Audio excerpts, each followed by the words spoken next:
संस्कारों के माध्यम से एक नई नवजागरण का संगनाद किया था। दुर्गा पूजा का अनुष्ठान हो या फिर भारत को राष्ट्रगान और राष्ट्रगीत देने वाली भूमि, आज उस भूमि पर रामनवमी के अवसर पर दंगे हो जाएं और दंगा करने वाले सत्ता का संरक्षण प्राप्त कर ले। जिस धरती ने जगत जननी मां भगवती दुर्गा के अनुष्ठान का संदेश दिया हो, उस धरती में संदेश खाली की घटनाएं घटित होकर के अपराधियों को सत्ता के द्वारा, राज्य की सत्ता के द्वारा खुलेआम बेशर्मी के साथ उन्हें प्रश्रय दिया जा रहा हो, यह देख करके मन दुखित होता है। और उन सभी महापुरुषों का, उन धर्मगुरुओं का, उन क्रांतिकारियों का हृदय भी दुखित होता होगा जिन्होंने सोनार बांग्ला की कल्पना की थी। बहनों और भाइयों, आज जब 2024 के इस लोकसभा चुनाव के चौथे चरण के लिए संगनाद करने के लिए मुझे वीरभूमि में आने का अवसर प्राप्त हुआ है, तब मैं पूछना चाहता हूं यहां की तृणमूल कांग्रेस को और इंडी गठबंधन के साथ दिल्ली में सहयोग करने वाले, कांग्रेस के सहयोग करने वाले कम्युनिस्ट और तृणमूल कांग्रेस से मैं पूछना चाहता हूं, भारत के विभाजन का आधार क्या था? और क्या यह सच नहीं कि जिन कारणों से 1947 में भारत का विभाजन हुआ था, वही परिस्थिति आज कांग्रेस, तृणमूल कांग्रेस और कांग्रेस का इंडी गठबंधन फिर से देश के अंदर पैदा करना चाहता है, बंगाल के अंदर पैदा करना चाहता है। ये जनसांख्यिकी असंतुलन, डेमोग्राफी को चेंज करने का जो कुत्सित प्रयास हो रहा है, मुझे देखकर आश्चर्य होता है। वीरभूमि पार्लियामेंट्री कॉन्स्टिट्यूंसी में 3 असेंबली कॉन्स्टिट्यूंसी आती हैं, जिसकी डेमोग्राफी पूरी तरह चेंज हो चुकी है, और मात्र 4 ऐसी हैं जो जनसांख्यिकी असंतुलन, डेमोग्राफी को चेंज करने का जो कुत्सित प्रयास हो रहा है, मुझे देखकर आश्चर्य होता है। वीरभूमि पार्लियामेंट्री कॉन्स्टिट्यूंसी में 3 असेंबली कॉन्स्टिट्यूंसी आती हैं, जिसकी डेमोग्राफी पूरी तरह चेंज हो चुकी है, और मात्र 4 ऐसी हैं जो मात्र जहां पर हिंदू बाहुल्य है। बहनों और भाइयों, हम कहां ले जाना चाहते हैं इस बंगाल को? ऐसे ही अनेक असेंबली बंगाल के अंदर ऐसी खड़ी कर दी गई है जो भारत की डेमोग्राफी को चेंज करने के साथ साथ जहां घुसपैठियों को सरेआम शरण देकर के अराजकता पैदा करने की छूट दी जाती हो। और ये साजिश 2024 के कांग्रेस और इंडी गठबंधन के मैनिफेस्टो में भी देखने को मिलता है। बहनों और भाइयों, यहां पर केंद्र की भारतीय जनता पार्टी की सरकार के द्वारा जो भी सहायता भेजी जाती है, वह सहायता यहां की जनता जनार्दन को नहीं मिलता है। उस सहायता को तृणमूल कांग्रेस, उस सहायता को अपने स्वयं के गुंडों में बांटने का काम कर देती है, उसको हड़प लेती है, उसको अपने में समेट लेती है, जनता जनार्दन को उसका लाभ नहीं देने देती है। और जो मैनिफेस्टो इनका आया है, उस मैनिफेस्टो में एक तरफ कांग्रेस, तृणमूल कांग्रेस और कम्युनिस्टों के द्वारा झूठा मैसेज दिया जा रहा है, गुमराह करने का प्रयास हो रहा है। लेकिन बहनों और भाइयों, कांग्रेस और तृणमूल कांग्रेस का ये गठबंधन आपको ठगने के लिए आया है, गुमराह कर रहा है। इनके द्वारा मुस्लिम आरक्षण की वकालत करना, धार्मिक आधार पर, मजहबी आधार पर एक बार फिर से भारत के विभाजन की आधारशिला को सुदृढ़ करने जैसा है, और हमें किसी भी स्थिति में भारत का फिर दूसरा विभाजन नहीं होने देना है। किसी भी स्थिति में भारत का दोबारा विभाजन नहीं होगा। इसके लिए हमें धार्मिक आधार पर आरक्षण को हर हाल में रोकना होगा। कांग्रेस का मैनिफेस्टो कहता है, कांग्रेस का मैनिफेस्टो कहता है कि पिछड़ी जाति के लोगों को मिलने वाले आरक्षण में एक हिस्सा मिलाकर के मुसलमानों को दे देंगे।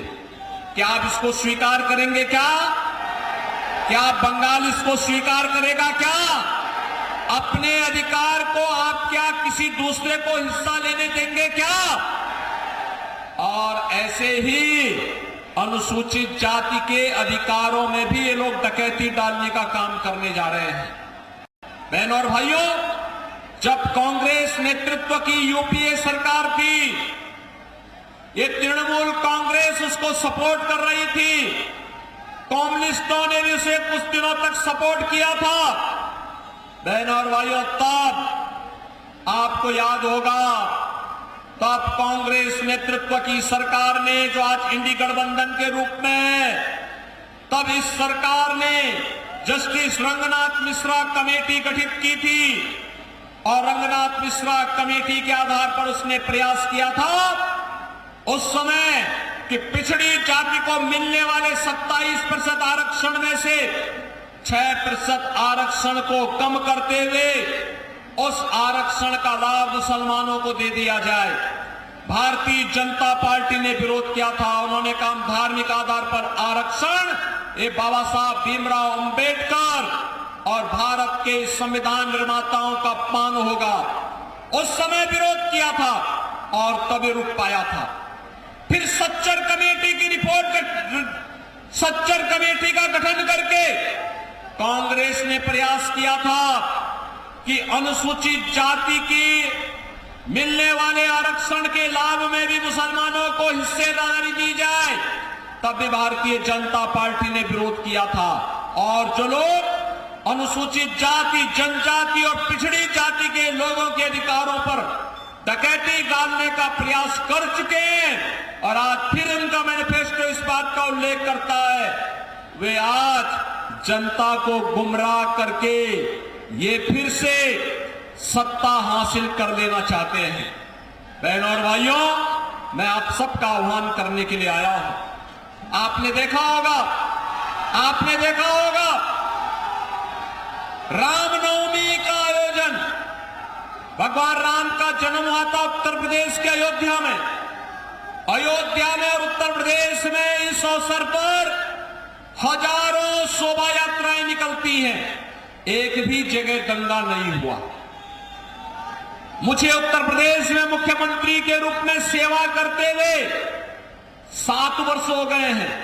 एक भी बार दंगा नहीं हुआ। उत्तर प्रदेश में एक भी बार दंगा नहीं हुआ। एक भी बार कर्फ्यू नहीं लगा। एक भी बार कहीं भी कोई न कर्फ्यू है न दंगा है। यूपी में सब चंगा है। यूपी में कुछ भी नहीं है। लेकिन बहनों और भाइयों, यहां रामनवमी के अवसर पर दंगे हुए, यहां बम चले हैं, दंगे हुए हैं, शोभा यात्राओं में तोड़फोड़ हुई है और कोई जय श्री राम बोलता है तो उसको यहां की सरकार गिरफ्तार करके बंद कर देती है। मुझे आश्चर्य होता है। अरे 15वीं सदी में इसी धरती में एक महापुरुष पैदा हुए थे, एक संत कवि पैदा हुए थे, श्री कृतिवास ओझा ने बांग्ला रामायण रची थी और बांग्ला रामायण ने इतनी धूम मचाई थी कि घर घर राम की उपासना होनी शुरू हो गई थी। बहनों और भाइयों, अगर बंगाल में राम की उपासना होती है तो बंगाल से चली दुर्गा उपासना का कार्यक्रम उत्तर प्रदेश के अंदर हजारों स्थानों पर होता है, पूरी भव्यता के साथ होता है, कोई रोक टोक नहीं। बड़े बड़े पंडाल लगते हैं, जैसे पंडाल लगा है ऐसे पंडाल दुर्गा उपासना के भी उत्तर प्रदेश के अंदर लगते हैं। लेकिन कहीं कोई दंगा नहीं हो सकता, कहीं कोई कर्फ्यू नहीं लग सकता। और मालूम है कि अगर जैसे रामनवमी के अवसर पर बंगाल के अंदर दंगा करने का प्रयास हुआ था, दंगा हुआ था, शोभा यात्राओं में तोड़फोड़ हुई थी। बहनों और भाइयों, अगर ये दुस्साहस किसी ने उत्तर प्रदेश में किया होता तो उसको उल्टा टांग करके उसकी पूरी संपत्ति को सरकारी कब्जे में ले लिए होते, उसकी पूरी संपत्ति को, और ऐसी कार्रवाई करते उसकी 7 पीढ़ियां भूल जाती दंगा करना। आज आप देखते होंगे उत्तर प्रदेश के अंदर, आज बहनों और भाइयों आप देखते होंगे बड़े बड़े माफिया जो कभी कभी पहले 2017 के पहले, बीजेपी के आने के पहले यूपी के अंदर जो पूरी सत्ता को अपने गिरफ्त में रखते थे, जिनके सामने सारी व्यवस्थाएं फेल थी, आज आप देखते होंगे कैसे उनके गले में तख्ती लटकती है और वो कहते हैं कि साहब एक बार जान बकस दो, बस अब हम ठेली लगा करके परिवार का पेट भर देंगे, अब दंगा नहीं करेंगे, किसी गरीब को नहीं लूटेंगे, किसी बेटी और बहन की इज्जत के साथ खिलवाड़ नहीं करेंगे, किसी व्यापारी से रंगदारी वसूली नहीं करेंगे, और ठेके पट्टे में न गौ कसी का काम करेंगे, और नहीं उनके द्वारा यह भी कहा जाता है कि गौ कसी भी नहीं करेंगे और कहीं बालू और रेता का भी कहीं जबरन ठेका भी नहीं लेंगे। बहनों और भाइयों, मैंने सुना है यहां पे भी कुछ माफिया बालू और रेते का ठेका जबरदस्ती हड़प करके यहां की जनता का शोषण कर रहे हैं, नदी के डेमोग्राफी को भी चेंज कर देना चाहते हैं, गौ कसी के धंधे को धड़ल्ले से चला करके यहां की आस्था के साथ खिलवाड़ करना चाहते हैं। बहनों और भाइयों, भारतीय जनता पार्टी आपको इस बात का आश्वासन देती है कि जितने बड़े माफिया हैं ना, इनकी पूरी संपत्ति को जब्त करके गरीबों में बंटाने का काम कोई कर सकता है, केवल भारतीय जनता पार्टी कर सकती है। आपने देखा होगा उत्तर प्रदेश में हमने जितने बड़े माफिया थे, सबसे बड़े जितने बड़े बड़े माफिया थे, वे माफिया या तो यूपी छोड़ चुके हैं या फिर उनको जहन्नुम में भेज दिया गया है, उनके लिए अब धरती में जगह नहीं है, वे लोग जा चुके हैं। हम लोगों ने, बीजेपी की सरकार ने उत्तर प्रदेश में केवल अयोध्या में ही रामलला का मंदिर नहीं बनाया है, बल्कि बड़े बड़े माफिया और अपराधियों का राम नाम सत्य है कि यात्रा में भी भेजने का काम कर दिया है। और इसीलिए मैं आपसे कहना चाहता हूं कि बहनों और भाइयों, देश के विभाजन की जो तैयारी कांग्रेस और इंडी गठबंधन के द्वारा अपने मैनिफेस्टो के माध्यम से की जा रही है, उन सभी से सावधान होने की आवश्यकता है। और मैं तो आपसे एक बात और कहना चाहूंगा, बहनों और भाइयों, जब आप पे कोई संकट आता है, आप पे जब कोई संकट आता है, तब क्या तृणमूल का कोई व्यक्ति आपके पास आता है क्या हालचाल पूछने के लिए? जब ये दंगे होते हैं, तृणमूल कांग्रेस का कोई व्यक्ति आपका हालचाल पूछने के लिए आता है क्या? कांग्रेस का कोई व्यक्ति आता है क्या? कोई नहीं आएगा। न कांग्रेस आएंगे, न राहुल गांधी आएंगे, न बहन जी आएगी, और कोई नहीं आएगी। यहां की दीदी की ममता तो केवल यहां के उन माफियाओं के साथ में है जो बंगाल को रौंद रहे हैं, बंगाल की पहचान के सामने संकट पैदा कर रहे हैं।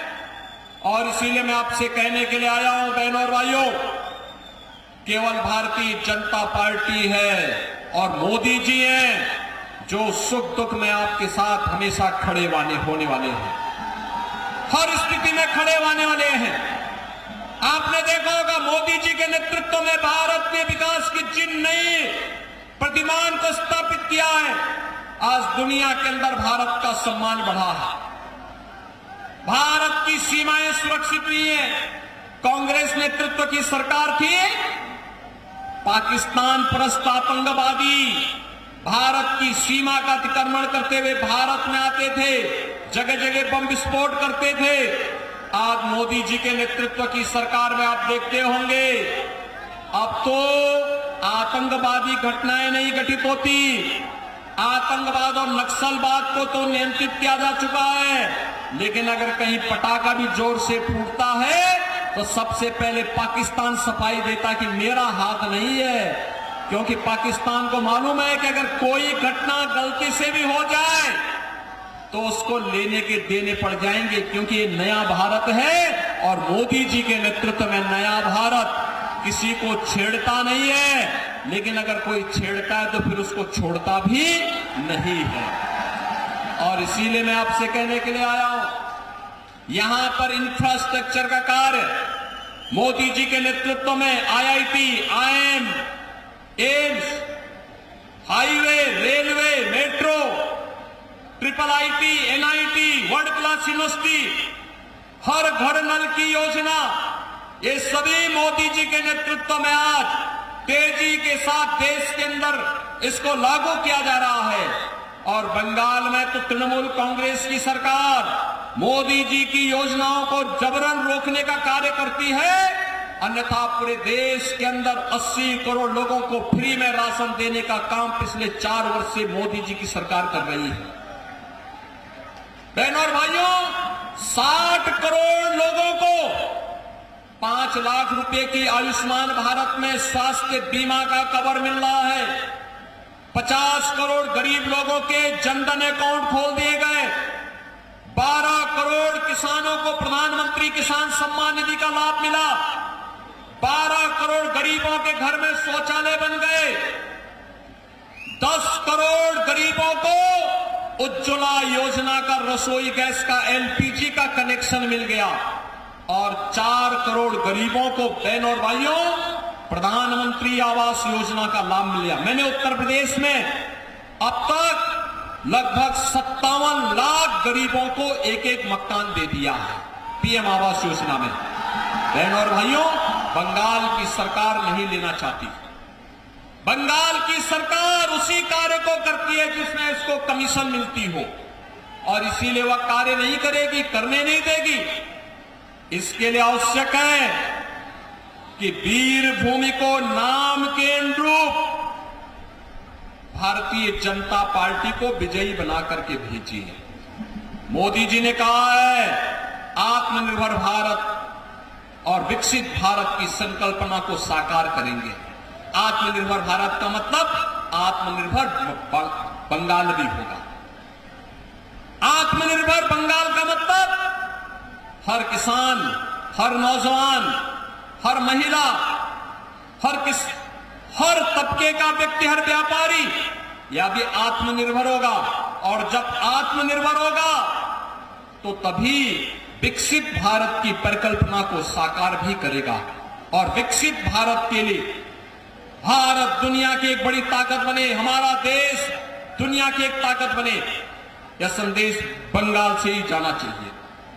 क्योंकि बंगाल ने तो हमें राष्ट्रगान और राष्ट्रगीत दिया, और बंगाल ने तो भारतीय जनसंघ के पहले अध्यक्ष डॉक्टर श्यामा प्रसाद मुखर्जी भी तो बंगाल ने ही भारत को दिए हैं। इसलिए मैं आप सबका आह्वान करने के लिए आया हूं कि बहनों और भाइयों, भारतीय जनता पार्टी ने वीरभूमि से श्री देवतनु भट्टाचार्य को अपना प्रत्याशी बनाकर के आपके बीच उतारा है।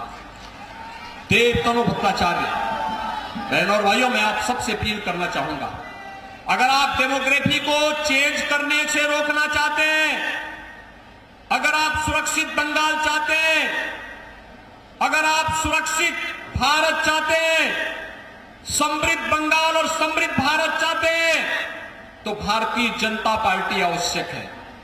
और इसके लिए आप सबका मैं आह्वान करूंगा कि आप सभी लोग भारतीय जनता पार्टी के चुनाव चिन्ह, कमल के चुनाव चिन्ह पर वोट देकर के श्री देवतनु भट्टाचार्य को भारी बहुमत से विजयी बना करके देश की संसद में भेजिए। आप सहमत हैं? देवतनु भट्टाचार्य को विजयी बना के भेजेंगे? सभी लोग सहमत हैं? सभी लोग सहमत हैं? 13 मई को यहां लोकसभा का इलेक्शन होना है, और 13 मई को लोकसभा के इलेक्शन में देवतनु भट्टाचार्य को वीरभूमि जैसे लोकसभा क्षेत्र में, बहनों और भाइयों, डेमोक्रेसी चेंज से रोकने के लिए, सुरक्षा के लिए, गरीब कल्याणकारी योजनाओं के लिए उन्हें भारी बहुमत से विजयी बना के भेजना है। बना के भेजेंगे? सभी लोग सहमत हैं? तो मेरे साथ बोलेंगे भारत माता की, भारत माता की, भारत माता की, वंदे वंदे वंदे।